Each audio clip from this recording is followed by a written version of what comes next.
c'est aussi une façon de combiner des éléments souvent totalement incompatibles pour poser un problème et trouver une solution. Y a-t-il un moment dans votre vie où la résolution d'un problème est une impasse? Des dizaines d'options sont envisagées et le processus s'arrête. Dans ce cas, la méthode chimique est un excellent choix. Elle vous permet de voir la situation d'un autre côté. L'utilisation de cette méthode peut vous aider à trouver des solutions inattendues, voire incompréhensibles ou absurdes. Mais quelle est la différence et à quoi ressemble la résolution du problème? Comment et quand les méthodes sont-elles présentées? Les méthodes en ce domaine sont apparues au milieu du siècle dernier. Elles ont alors été découvertes par des inventeurs et des chercheurs qui considéraient que William Gordon et son collègue George Prince avaient fait la découverte. Ils ont constaté que la créativité de groupe et la créativité individuelle étaient similaires. C'est ce qui a motivé la création du Research Group, Cambridge, en 1952. Elle se consacre à la recherche et à l'amélioration d'une méthode intéressante appelée synectique. Ce terme en reflète l'essence. Traduit du grec, il désigne la connexion de plusieurs éléments inégaux. Aujourd'hui, la synectique est une méthode de brainstorming. Elle implique la discussion de problèmes, l'utilisation du ratio fort et des analogies. Selon William Gordon, ces dernières permettent d'éliminer la pensée limitée. L'essentiel est de comprendre comment les connaissances d'une discipline sont utilisées dans une autre. Un exemple de l'efficacité de l'attaque simple est la coopération entre Gordon et le fabricant de chips Kellogg Pringles. L'emballage posait problème. Il doit être compact et confortable. Mais pourquoi pas, à l'aide de méthodes chimiques, Gordon a comparé les chips contenus dans l'emballage avec les feuilles mortes, collectées dans l'emballage. Les feuilles sèches occupent un plus grand volume que les feuilles humides. Ces dernières sont plus élastiques et plus souples, ce qui permet au X-Sacs d'être plus compact. Selon l'inventeur, c'est ce qu'il faut faire avec les chips. Il a proposé de mouiller la farine de pommes de terre utilisée pour la fabrication. Les résultats sont évidents. Au début des années 60, William Gordon a publié le livre Synectic, The Develops of Creative Imagination. Un peu plus tard, ils fonde la société Synectic Incorporée, spécialisée dans la pensée créative. Comment fonctionne la méthode synectique? Comme indiqué plus haut, l'essence des méthodes chimiques consiste à rechercher des analogies. Celles-ci sont de 4 types directs. Il s'agit d'objets similaires à des objets utilisés pour résoudre le même problème. Il peut s'agir de similitudes entre des données naturelles ou des caractéristiques techniques. Imaginez que vous ayez pour tâche d'améliorer le processus de peinture des meubles, mais vous ne savez pas comment vous y prendre. Établissez des similitudes en tâchant d'autres objets. Prenons l'exemple d'une feuille de papier, ou pensez aux couleurs des fleurs ou des animaux. Le symbolisme. Pour les choses ordinaires, il faut regarder le rapport fort et les paradoxes. Synectic propose ici de regarder l'ordinaire sous un angle inhabituel. Ce type d'analogie est souvent utilisé dans l'art. Il se manifeste souvent dans la vie quotidienne. Tout le monde connaît au moins l'expression les morts vivants ou les innocents sans culpabilité personnelle.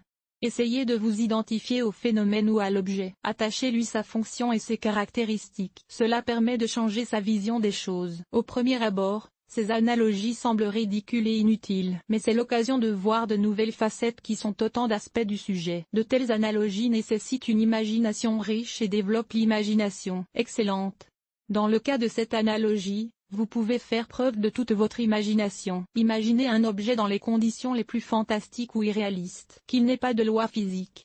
Restez dans l'esprit de l'auteur de science-fiction. Peut-être verrez-vous à ce moment-là comment résoudre le problème sans référence à la réalité existante. Utilisez tous les types de pensée avec les analogies énumérées. Grâce à cela, vous obtiendrez une image complète de ce qui se passe. Les étapes de la solution synectique. La recherche de nouvelles idées par synectique se déroule en 8 étapes. Chacune d'entre elles est décrite en détail dans le livre de William Gordon. Tout d'abord, le problème est distingué. Aucun des participants ne la connaît. L'information n'est disponible que pour le manager. Elle n'est pas divulguée par hasard. Lorsque les gens savent tout à l'avance, il est difficile de passer de la manière habituelle de résoudre un problème à quelque chose de créatif et d'inventif. Les problèmes sont généralement mis en évidence. À 2 niveaux, le problème est divisé en plusieurs parties. Les parties les plus difficiles sont divisées en parties plus petites. Les membres du groupe étudient le problème, analysent les détails et tirent des conclusions. Pour ce faire, ils utilisent les informations reçues précédemment. Le moment est venu de choisir entre l'analogie et le ratio fort. Dans Syncs, il s'agit d'une façon de comprendre la nature d'un problème et de l'examiner de l'intérieur. L'étape suivante consiste à étudier le problème sous un angle inhabituel. Les participants doivent dire comment ils ont compris la situation. Là encore, les analogies entrent en jeu. L'analogie la plus appropriée est identifiée dans la tâche. En conséquence, les restrictions sont levées et les cadres sont élargis. Cette phase comprend la recherche de solutions. Les membres du groupe doivent trouver des options appropriées et exprimer leurs idées à ce sujet. Une fois que la solution a été projetée sur le problème, dans la dernière étape, les experts travaillent, ils évaluent et analysent le travail effectué. Ils déterminent ensuite comment appliquer les solutions trouvées dans la pratique. Exemple d'utilisation de SynCX pour la recherche de solutions. L'un des exemples ci-dessus est illustré ci-dessous. Les créateurs de la méthodologie l'ont réalisé et ont travaillé avec l'entreprise produisant la chips Pringles. Autre exemple. Imaginons une fonderie. À un stade de la production, le produit fini est nettoyé au jet de sable. Le problème est que le sable pénètre dans les cavités des pièces. Il faut consacrer beaucoup de temps à l'enlèvement du sable. En outre, il s'agit de coûts supplémentaires. Les ingénieurs cherchaient un moyen de nettoyer le métal des grains de sable tout en évitant qu'il ne reste dans le produit. Le spécialiste s'est rapproché de la glace. Lorsqu'ils le font, il disparaît. Pourquoi ne pas appliquer cette caractéristique à la production de composants? Au lieu de sable, il a été décidé d'utiliser des particules de glace carbonique. Elles ont nettoyé efficacement le métal, qui s'est ensuite transformé en gaz et s'est évaporé. Avantages et inconvénients de SynCX. La méthode SynX, qui appartient à la méthodologie du brainstorming, présente de nombreux avantages. En voici quelques-uns. Avantages de la méthode SynNexus. Efficacité. Une approche originale et non standard correctement collectée fonctionne plus rapidement que d'autres méthodes de résolution des tâches. Le processus de recherche de solutions est aussi efficace que possible. Synacon implique l'utilisation de tous les types de pensée à la fois. Chaque participant révèle un maximum de potentiel. Aucune autre méthode ne peut se prévaloir de tels résultats. L'équipe se développe en permanence. Il ne résout pas seulement une myriade de problèmes. Chaque participant au groupe acquiert de l'expérience, apprend de nouvelles choses et trouve un langage commun avec ses collègues. Cela influence positivement le travail de l'entreprise. Les coûts non pertinents et les éléments aléatoires sont réduits. Lors d'une séance de remue-ménage traditionnelle, on passe beaucoup de temps à énumérer des options pour résoudre un problème. Dans la codiscussion, les membres du groupe critiquent les déclarations des uns et des autres. Ainsi, au lieu d'énumérer tout ce qui leur vient à l'esprit, ils trouvent des solutions concrètes qui peuvent être appliquées à des situations spécifiques. Malgré ces avantages indéniables, la méthode synectique présente aussi quelques inconvénients. Une formation de longue durée. Les participants à un groupe synectique doivent suivre une formation spécifique. Il s'agit de séminaires, de cours en ligne et de formations. Cela inclut la lecture de la littérature pertinente. Dans tous les cas, le processus prend beaucoup de temps. Seuls des professionnels qualifiés doivent être recrutés dans le groupe. Ils doivent être motivés, loyaux envers l'entreprise et disposés à participer aux discussions. Un autre inconvénient est qu'ils sont séparés de la production. Ce groupe a besoin d'experts interdisciplinaires. S'ils ne sont pas sur place, l'efficacité de l'entreprise diminuera. Comment créer un groupe synectique? La formation d'un groupe se déroule en 3 étapes. La première étape consiste à sélectionner les participants. Ils passent un test spécial dont les résultats déterminent leur niveau d'apprentissage,